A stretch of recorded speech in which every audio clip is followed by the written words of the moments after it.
been the perfect day with me in Athens. We got up at 7 a.m. so we could hit the Acropolis before all the crowds. We got ready and hit a little fit check. Our hotel had the most stunning breakfast spread. They had this sweet cream pastry that actually changed my life. We headed out for the Acropolis around 8 o'clock. Bought our tickets when we got there and started exploring. There was so much to see. I loved reading about the history of all of the ruins. The fact that these massive shrines and temples to protect the other temples built for the Greek gods and before modern technology is just mind-blowing.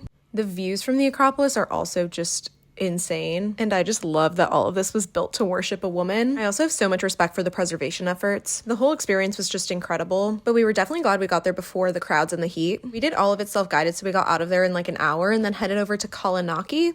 It's like the high-end bougie area. I loved it. So many high-end stores and beautiful apartments, and also amazing coffee shops. I stopped in and got an iced latte, and it was so good. They like foamed the milk on top. Main reason we came to this area is because we wanted to hike Lysabatis Hill. This was the most gorgeous hike, tons of nature, and the views of all of Athens were stunning. There was a little cafe halfway up the hill, so we took a break, and I braved it the rest of the way up the hill. There's so many gorgeous cacti, and the view just kept getting better as you went up. This was me realizing that there was a temple at the top of the hill. Then I finally made it to the top. There was this gorgeous viewpoint that had 360-degree views of Athens. It truly felt like you were on top of the world. There's no other way to describe it. Then the descent was super quick, and we had some time to kill before lunch, so we went to the National Botanical Gardens. This is like a nature preserve in the middle of the city. It was beautiful. Since we were there, we checked out Zappeion Hall, which is where the first Olympic Games was held. Then we went over to see the Temple of Zeus. You have to pay to get in, but we just took a peek from outside the gate. And then right by it is the entrance from Old Athens to New Athens. We went to Ovli for lunch. There's a super cute courtyard down this back alley, and there was mainly Greek people there, which was a good sign, and I understand why. We got a bunch of shareables and everything was amazing. And then I had a little sweet tooth, so I wanted to try lucamates, I think is how you say it. And I don't know if it was the place I got them, but I really did not like them. And we wanted to see all the street art in Ceres, so we took a short walk over. There was everything from graffiti to commissioned murals to political propaganda. It was really cool. At this point, it was 2 p.m. and we already had like 20,000 steps, so we headed back to the hotel just to take a breather. But then we still wanted to see the ancient agora, which is the old marketplace of Athens. This was a little underwhelming to me. It was just like a commercialized flea market. Then we walked through Monastiraki and saw a bunch of Greek Orthodox churches on our way to Plaka.